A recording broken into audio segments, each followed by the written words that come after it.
Hello everyone and welcome to Sunburned Albino roasts and votes for the Game Awards nominees here in the grand old year of 2022. This year was a massive improvement over 2021 in terms of overall game quality in my opinion, but that doesn't mean the Game Awards made better decisions on who to nominate.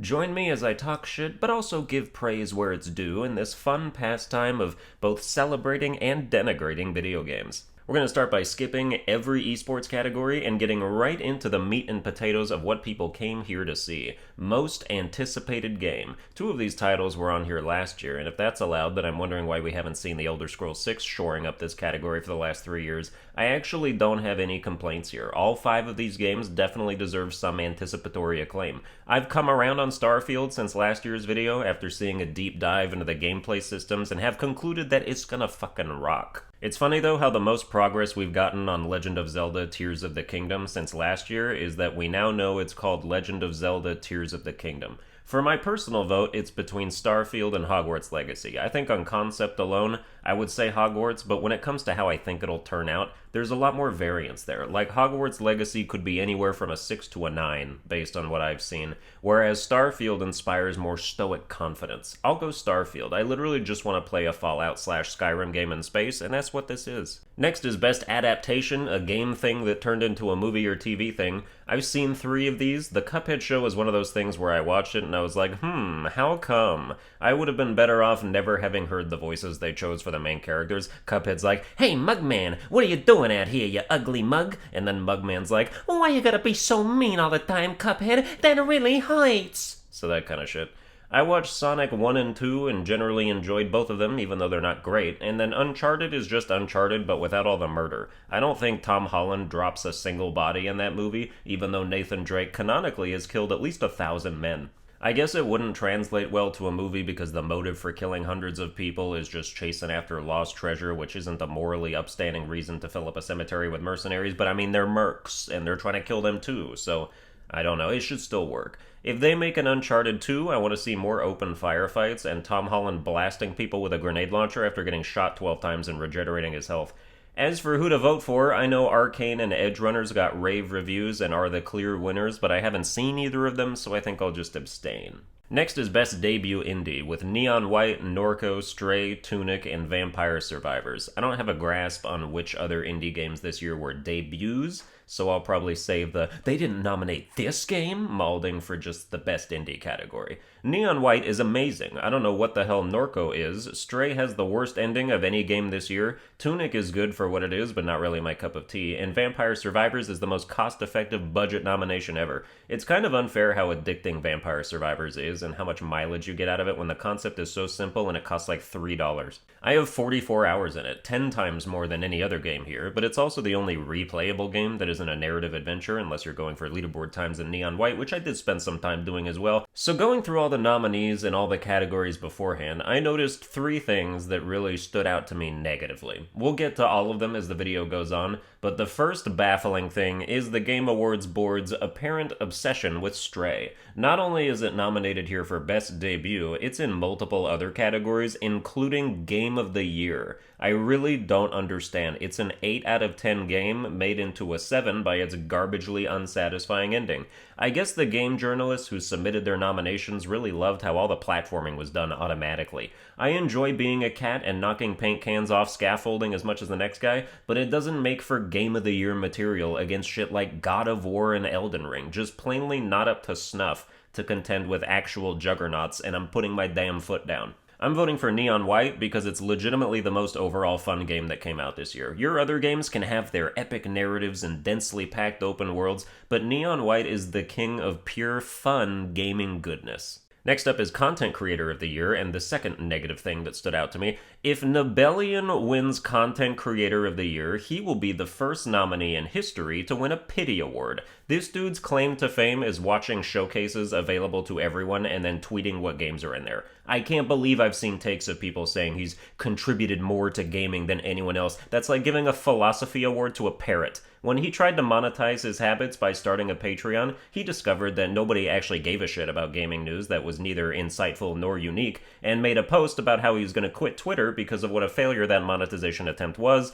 and how it showed how few people actually supported him as anything more than an announcement regurgitator. But because the Game Awards nomination committee is just game journalists across the board, and they all copied his homework to write articles about whatever news he put out there, they're all just little leeches, feeling ashamed of how much they sucked off the big leech while taking him for granted. I just think it's absurd for a content creator, generous title, who literally quit because his own audience didn't give a shit, to be nominated for Content Creator of the Year. It's the complete opposite of what should be happening. If anything, you should be nominated for Most Famously Ineffectual Content Creator of the Year, and I have nothing against the guy, I'm just mad at the lazy fucking journalists handing out a pity nomination because they lost their meal ticket of convenience and now have to find someone else to latch onto like a barnacle on a whale. I have nothing but contempt for them. Ludwig is the only person here I have occasionally seen because of his connection to Smash. I've never heard of No Brew, that's a new one. Carl Jacobs is the representative Minecraft YouTuber, because there always has to be one. And I've never seen QT Cinderella before either. I'm abstaining. If Nibble wins, the world has gone insane. Next up, we have Best Multiplayer, with 3 games I didn't play, a free-to-play platform fighter that fell off a week after it launched, and a new Call of Duty that is admittedly pretty decent this time around. Multiversus proves that Smash isn't just carried by the pedigree of its roster. It endures because the mechanics are crisp and satisfying, unlike Multiversus, which is a floaty, impactless mash fest, and neither Shaggy nor Batman can redeem that. It's so weird that these platform fighters come out with a desire to rival Smash in popularity, but instead of trying to play like Smash, they make them more like Brawlhalla and games that have much smaller scenes for a reason. There will never be a Smash killer until a game with an iconic roster actually copies Smash wholesale in the mechanics department so that it feels like Smash. Overwatch 2 lost me preemptively when Activision Blizzard decided they wanted to record your fucking voice chats so they can make sure your conduct isn't as bad as their own employees, and you're not ready for this take, but Splatoon 3 is just Call of Duty for tweens who sketch gender-swapped anime characters in their spare time. It's basically the same game every time with some new weapons and some new modes nobody cares about. Everyone who plays Splatoon would thrive on Tumblr, and Teenage Mutant Ninja Turtles is here for people born in 1980. I don't like any of these games enough to vote for them. Best Sports/Racing Game is up next with some more sweat particle tech demos. I don't even remember Gran Turismo 7 coming out. I thought we were still waiting on that one. FIFA 23, NBA 2K23. Unfortunately, I am neither black nor Mexican enough to vote here. I haven't played a single game on the Best Sim/Strategy category, so next up is Best Family. The best game appropriate for family play. Who decides that, huh? What if I want to slay demons in a rhythmically gory mess with a 4-year-old? Who's gonna tell me Metal Hellsinger isn't a family game? God of War Ragnarok is all about family, cutting up monsters and slaying gods to protect your son. Where's that game at? Damn, I was out here saying 2022 was an amazing year for games, but I've been caring about so few of the nominees. We'll get there though. More actually good categories are still to come, but I abstain. Best Fighting Game. I feel like I would have actually enjoyed DNF Duel if I gave it a shot, but when the open beta came out, they didn't have a practice mode, and there was no way I was gonna go into online matches without even knowing the damn buttons. JoJo's Bizarre Adventure is here with cell shading even uglier than Borderlands, compounded by the fact that all the characters in that show are drawn gross to begin with. I don't know why some games from anime properties don't just copy the visuals exactly from the show. Like Dragon Ball FighterZ looked terrific because it looked like Dragon Ball, but then you have stuff like Demon Slayer and this game just having a $10 budget in the graphics department. I might have to vote for Sifu here just because the competition isn't doing it for me, and I mildly enjoyed that game. Best Role-Playing Game. Now here's a category. I played at least a little of everything but Xenoblade, because I've never been into JRPG combat, and Live Alive had a demo. It's weird to see the description here talk about what constitutes an RPG, but have games here that are missing those elements. Like Live Alive and Triangle Strategy don't have rich player character customization, because I take that to mean character creation, because if it doesn't, then other games with RPG elements should be here as better games, like God of War Ragnarok, for instance, which has full skill trees, XP, a leveling system, and weapon and armor upgrades. Horizon Forbidden West could easily go here too, and both those games are nominated for overall Game of the Year, so it's not like it's a quality issue. I think Triangle Strategy is okay, but I would have put Rogue Legacy 2 here instead. I also would have put Rogue Legacy 2 somewhere because it doesn't have a single nomination, and that is a travesty. Pokemon Legends Arceus is an unpolished, technologically lacking game, but the core gameplay was addicting enough to still make for a good time. Elden Ring is kind of obvious here though. Sorry, not sorry. I vote Elden Ring. Best action/adventure game is here, another arbitrary designation because Elden Ring isn't here, but God of War and Horizon are. It doesn't feel like they adhered to any real rule set. They were just like, let's spread them out so they might share some wins. I was very surprised to see Plague Tale out here getting not only this nomination, but a Game of the Year one as well. It's my understanding the first game was meh with a whatever budget, but then they went the Hellblade route and just significantly pumped this shit full of resources to make it virtually unrecognizable from a technological standpoint. I haven't played it, but I might check it out on Game Pass because it's free there. God of War Ragnarok has been out for less than a week, but I finished it and did most of the stuff. It's an absolutely terrific game, better than the last one by a good margin. Leaps and bounds better in the enemy and boss department. Horizon Forbidden West, I got like 60% of the way through, but it launched a week before Elden Ring, so its foot came pre-shot off. Don't let that discredit it though. This game is another straight banger. Seeing Stray next to Horizon and God of War is proof that we live in Crazy Town, and then Tunic, like I said, is a good quality game I'm just not into. Horizon and Ragnarok are close, but I have to go Ragnarok here. Best action minus adventure game. I'm a fan of Bayonetta as a playthrough spectator, but I haven't played any of them. Call of Duty is here because the only other FPS worth a damn this year besides Neon White is Metal Hellsinger, which is for some reason not here in favor of TMNT and Sifu. Sifu's a 7 out of 10 at best. Get Metal Hellsinger in here instead. And while you're at it, Dying Light 2 probably could have fit in as well. I think everyone forgot about that game. This is another Neon White sweep in my estimation. I don't think it'll win, but it should, and I'm voting for it. I don't have VR, so the next category is innovation and accessibility. I have arms and legs and all of my teeth, so I can't really weigh in here. Next category is best community support. I make a habit of not playing games that require community support. I can't remember the last time I bought a DLC for a game. They always come out months after I'm done playing, and I don't want to get back in. How is this the year 2022, and I'm still seeing Destiny 2 up in this bitch? Can that game just die already? Like, make a third one or do something else. I haven't seen a soul talk about this thing since 2019. In the same vein, I'm not sure why the industry still pretends that No Man's Sky is a game that exists, and Fortnite has Jimmy Fallon in it now, so I'm pretty sure it should be publicly executed. No votes here. Best mobile game is next. Dude, look at Tower of Fantasy's picture. They're like, please look at my ass and vote for me. I tried that game on Steam, and there are some good things to be said about it, but it's also really strange, and the controller support is super wonky. It definitely won't overtake Genshin, a game I'm proud to say I haven't touched in 9 months to the benefit of my wallet. Gacha is trash, and the people who defend it are like crypto bros who attack everyone but themselves while their scam coin is tanking. I wish I could get every penny I spent back, but some people double down and act like it's totally normal to spend $700 wailing on a single character in a single game. I do not like when early access games are nominated, so I'm conflicted about Marvel Snap because I'm addicted to it. I only spend money on the season pass. It's not a gacha game. I've learned my lesson, but it does have absurd microtransactions that are nowhere near worth the money, so I'm not even half tempted. If they ever made a DC Snap, or came to an agreement where they added DC cards to this game, I think I would cream my jeans, and I don't even wear jeans, so I'd have to find somebody else's. So even though I'm against it in principle, I will fold and vote for Marvel Snap. Now we come to Best Indie, which for me is always the most contentious category, where they act like most of the best indie games of 2022 never launched. Cult of the Lamb, I'm okay with it. I don't think it's that good, but sure. Neon White, you obviously know I'm all for. Sifu should not be here. Stray should not be here, or at least should be considered the worst game in the category if you took out Sifu. Tunic, I'll give you. The problem is there are, let's see, 6 indie games not listed here that are better than both Sifu and Stray. Rogue Legacy 2, Vampire Survivors, Nobody Saves the World, Teardown, Domekeeper, and Superland 6 Inches Under. You're welcome for the recommendations. Most of them aren't even obscure, so I don't know what the Game Awards is thinking.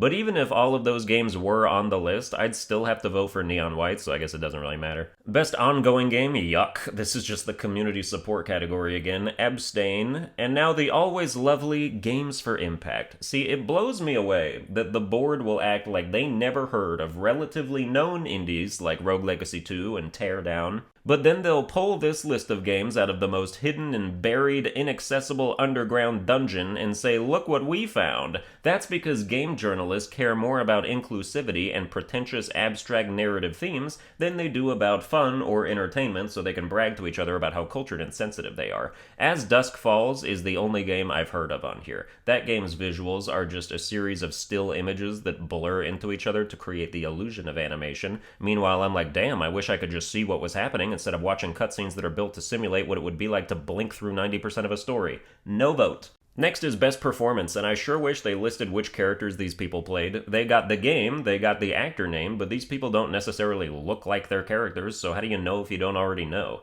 I'm assuming Ashley Birch is Aloy. I don't know anything about Plague Tale characters. That's a very unfortunate picture of Christopher Judge, who voices Kratos, and here's this other new game out of nowhere that starts coming up now. Immortality. This game has a total of 440 reviews on Steam, and it came out in August. For reference, Domekeeper, the indie game I've mentioned that you're probably least likely to have heard of, came out a month later and has over 3,000. Nobody has played Immortality. I looked at it, and it's basically 3 IRL-style fictional movies where you point and click through footage to take you to related scenes while you try to piece together a story about a missing actress by just clicking on random shit and seeing what happens.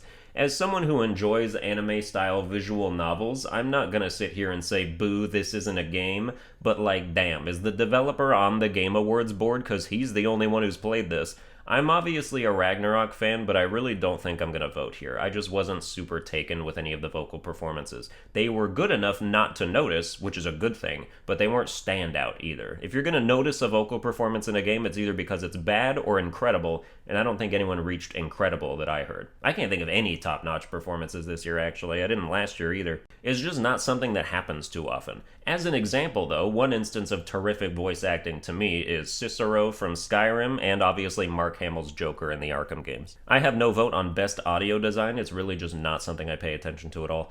Best Score in Music. Even as a musician, I'm not really drawn into that sphere too often unless something really speaks to me. I see games like Elden Ring and God of War on here, and I'm like, did those games even have music? Because it takes such a far back seat to actually playing the game. I could hum maybe 10 seconds of the intro song of Elden Ring, and then nothing else from the rest of the game, even though I spent over 100 hours on it. Metal Hellsinger has an advantage because as a rhythm shooter, the soundtrack is the game, and it has some absolute bangers on there. I don't like screamo and growly shit, but I do appreciate some of the more melodic stuff that metal is capable of, and female metal singers are the shit. I wish Neon White was on here because there's some bangers on there too. I had to listen to some of the God of War soundtrack to find a song for one of my videos, and I definitely noticed the quality there being a step up from other games, but I think I have to give this one to Metal Hellsinger. Best Art Direction. I think both God of War and Horizon beat Elden Ring in that regard. Stray looks good, I'll give it that.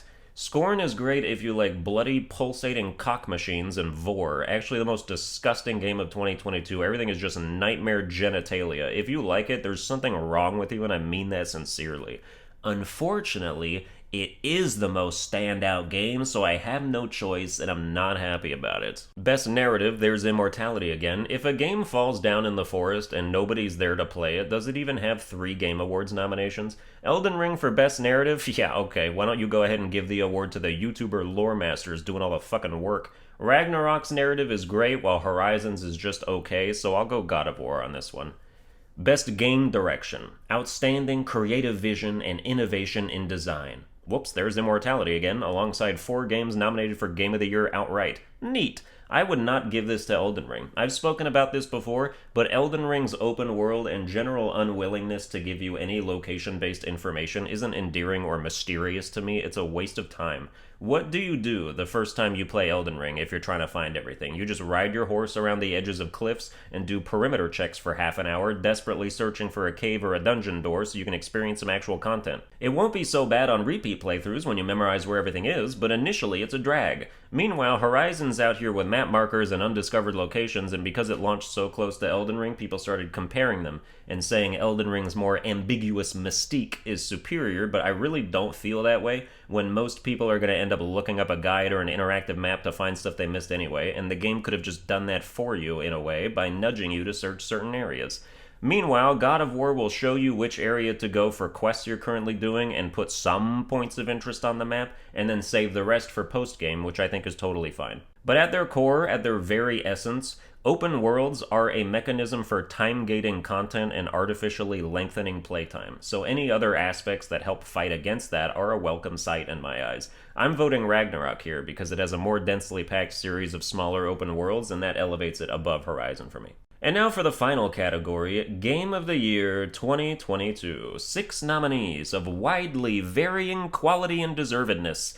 A Plague Tale Requiem, Elden Ring, God of War Ragnarok, Horizon Forbidden West, Stray, Xenoblade Chronicles 3. Overall, leagues better than last year's nominees, no doubt. We've talked about all these games at length already, except Plague Tale and Xenoblade, because I haven't played them. So it's between Elden Ring, Ragnarok, Horizon, and Stray. LOL. So it's between Elden Ring, Ragnarok, and Horizon. To be clear, all 3 of these games deserve Game of the Year, under different circumstances. In a vacuum, all of these games are good enough to be a Game of the Year. Last year, none of the games deserved that shit, not to this degree, so I wish one of these got moved back there instead. In the interest of not rank ordering them, because I think that's very hard to do and I want to save it for my own impending top 20 games of 2022, I'm just gonna go ahead and say that I'm voting for God of War Ragnarok as my pick for the Game Awards Game of the Year.